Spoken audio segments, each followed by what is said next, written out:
عاملين ايه؟ معاكم خلود، وانا لسه بصور نفس الفيديو. انا بقالي 3 ساعات بصور الفيديو ده، بس انا مقسماه على مراحل فتلاقوني بنفس الشكل، معلش. اوكي. مبدئيا لو انتوا بتتفرجوا على اليوتيوب فما تنسوش اللايك والكومنت والشير وسبسكرايب وتفعلوا الجرس وتتابعوني على الانستجرام، ولو انتوا اصلا على الانستجرام ما تنسوش اللايك والكومنت والشير. طيب النهارده هجاوب على السؤال اللي بدأناه في الفيديو اللي فات، وهو ليه بنهنج في الكلام الانجليش؟ يعني ايه بنهنج؟ يعني تلاقي انت الانجليش بتاعك كويس، عندك الكلمات وعندك الجرامر والستراكشر وكل حاجه تمام، ولكن تيجي تتكلم تلاقي نفسك بتقف في النص، يعني في فواصل كده، اوكي، في الجمله، مش بسرعه زي الاجانب كده، الكلام ماشي فلوينج كده. طيب ده له اكثر من سبب. اول سبب ممكن يكون انت اصلا طريقتك في الكلام بطيئه. على فكره الاجانب نفسهم في ناس بتتكلم بالراحه وناس بتتكلم بسرعه، زي احنا في العربي في ناس تلاقيهم كلامهم سريع وناس كلامهم بطيء. دي حاجه ممكن تكون طبع. طيب تاني حاجه ممكن تكون انت بتفكر اصلا هتقول ايه، يعني انت بتفكر في المعلومه نفسها. لو حد بيسالك في موضوع ما فانت ممكن بتهنج بتفكر في المعلومه انت هتقول ايه، مش في اللغه. فدي حاجتين دول بعيد عن اللغه. الحاجه الثالثه الثقه. لو انت ما عندكش ثقه كافيه بنفسك هتلاقي نفسك بتنسى الكلام او بتتلخبط، فده برضو ممكن يكون يعني سبب ثالث. طيب لو سيبنا الثلاثه دول على جنب ودخلنا في السبب اللغوي. السبب اللغوي ان يا جماعه احنا بنفكر بالعربي، اوكي؟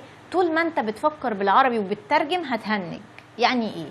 يعني انا مثلا لسه مستوايا او اتعودت ان انا افكر في الجمله عربي الاول بعدين اترجمها انجلش، اوكي؟ طيب تمام، اوكي.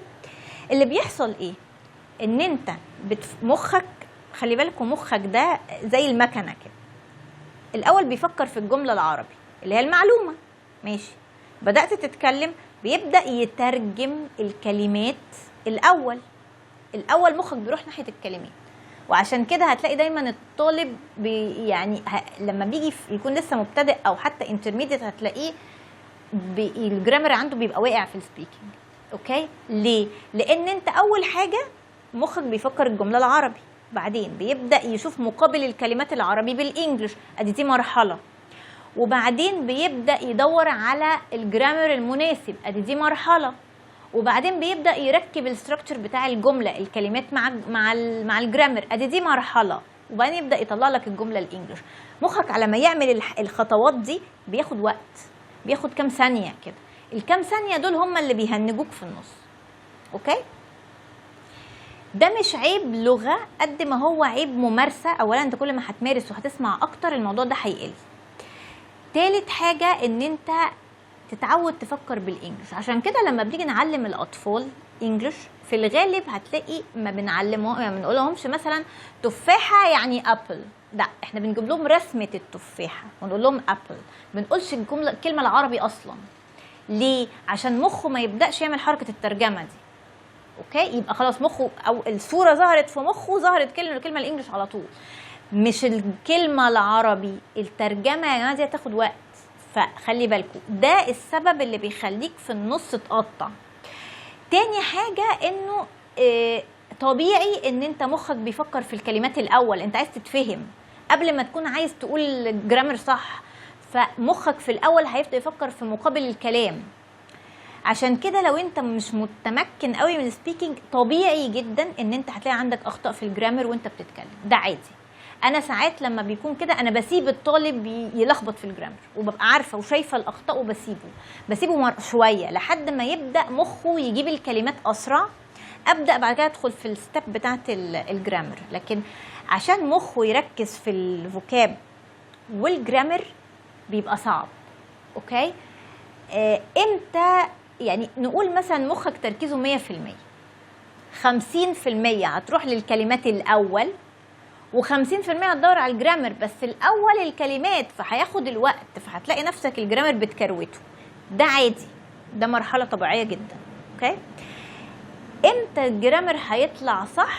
لما تكون متمكن من الكلمات. لو الكلمات حاضره في ذهنك بسرعه فانت مخك 10% هيروح للكلمات و90% هيروح للجرامر، فهيبقى في تركيز على الجرامر فهيبدا يظبط الجرامر، اوكي؟ فدي دي مراحل انت لازم هتعدي بيها. الاول هتبقى بتدور على الكلمات، بعد كده بتدور على الجرامر والكلمات، بعد كده بتدور على الستراكشر حتى، لان الجرامر والكلمات مش كفايه، في النص حروف جر وفي طريقه تركيب الجمل وايه اللي بيجي الاول، ده مرحله ثالثه. وبعد كده تبقى المرحله الفلوينت اللي هو مخك بيربط كل ده مع بعضه في وقت واحد. اوكي، طبعا عايز تسمع كتير، تمارس الكلام كتير، تبقى الجرامر بتاعك انت عارف الجرامر كويس، ما ينفعش يبقى الجرامر عندك مش كويس. اوكي، لازم تبقى عارف قواعد الجرامر على الاقل الاساسيه المهمه للكلام، وتبقى حافظ الكلمات كويس جدا. مخك وفر على مخك وقت، مخك لو الكلمات حاضره والجرامر حاضر هتوفر له وقت، لكن لو مش حاضر على ما يدور بقى على القاعده الجرامر ولا يدور على الكلمه هياخد وقت طبعا طبيعي يعني. فده العادي. هقول لكم تريكايه كده ازاي لو انا مثلا بتكلم وانا لسه بيجنر وبعمل الحاجات دي وبمر بالخطوات دي اللي هي لازم هتمر بيها، ما فيش حد ما بيمرش على فكره بيها. اعمل ايه بقى؟ انا مش عايز منظري يبقى وحش، استخدم كلمات الحشو. يعني ايه كلمات الحشو؟ عارفين لما تكون مثلا بتتكلم وتقول مثلا في النص، انا هديكوا طب اكزامبل كده بالانجلش. Yesterday I was sad and I felt bad like بصوا بدل ما دي بقى حط كلمة like. اوكي، it was like bad like gloomy. اوكي، كلمة like دي اوكي بتستخدم كحشو ساعات، طبعا هي ليها معنى لوحدها، بس قصدي ساعات كتير بنتكلمها نحشرها في الجمله. لو انت بتفكر، حتى لو بتفكر في المعلومه، يعني ممكن ابقى انا بفكر انا عايزه اقول ايه اصلا في المعلومه نفسها، يعني انا حاسه بايه فبفكر مش في اللغه، بس هنكت سيكه كده استخدم لايك. دي من الحاجات اللي بتحسس اللي قدامك، بتملى الفراغ. هي كلمه انجلش بتملى الفراغ، ما بتغيرش المعنى ولكن بتروح ماليه الفراغ، فاللي قدامك ما يحسش انك فصلت، ما يحسش بانك سكت في النص. تاني حاجه حاول تستقرب الكلمات. يا جماعه الكلمات اقرب ما تتصور، دايما مخكم بيروح للبعيد. ممكن تبقى كلمه هبله واحنا بنستخدمها كل يوم، بس انت عمال تدور عليها بعيد. استسهل، مش لا افرض انا مش فاكر الكلمه، عايزه اقول جمله ومش نسيت الكلمه، اعمل ايه؟ اقف؟ لا، استبدلها بحاجه تانية. اتصرف. لازم يكون برضو في حته ايه، سرعه بديهه. يعني انا ناسيه مثلا كلمه معينه، احاول اجيب معناها، اشرح معناها، اي حاجه. نسيت كلمه فاستنج مثلا اللي هي الصيام، وبتكلم مع حد اجنبي على صيام رمضان ونسيت كلمه فاستنج دي، راحت من مخي تمام. اعمل ايه؟ اقف بقى استنى لحد ما افتكرها؟ لا، اقول له مثلا وي دونت ايت مثلا انت كذا كذا كذا، تشرحها له. فاهم؟ المهم ان انتوا تتصرفوا، ما تسكتش، ما تستناش لما تفتكر الكلمه، لان دي برضو من الحاجات اللي هتعدي عليك. اوكي، حل الكلام ده كله listening ثم الممارسه السبيكينج. تمام؟ لكن لازم مهما كنت بتسمع على فكره ومهما عملت اللي انا بقوله لازم هتمر بالمراحل دي. يمكن اللي انا بقوله ده هيسرع لك المراحل، يعني بدل ما المراحل دي مثلا هتاخد منك فتره قد كده، لا تاخد فتره قد كده، لكن هتعدي، لازم هتعدي بيها. وما تقولش ان انا كده لعيب فيا، لا، هو دي مراحل اكتساب اللغه، ده عادي، ده لازم هتمر بكده. اوكي، فيعني ده كان نبذه عن الموضوع ده، ازاي املى الفراغات اللي بلاقيها كلمه like as so احشر اي كلمه انجلش ملهاش معنى، بس مجرد انها تتحشر في النص فتحسس اللي قدامك مفيش فراغ، ان الانجلش شغال معايا. اوكي، لحد ما تبدا تعلى باللغه. اوكي، طيب الفيديو الجاي انا هتكلم على حاجه مهمه في الموضوع ده، وبعد كده هبدا ادخل في الفرق بين الامريكان والبريتش اكسنت، لان اتسالت عليها من ناس كتير جدا، ايه الفرق بين الاثنين ومين فيهم الاسهل، ويعني الدنيا ايه ونختار ايه والكلام ده كله. ده بقى هيبقى في السلسله اللي بعد دي. بس المره الجايه انا هتكلم على ازاي تعرف ان انت بقيت فلوينت.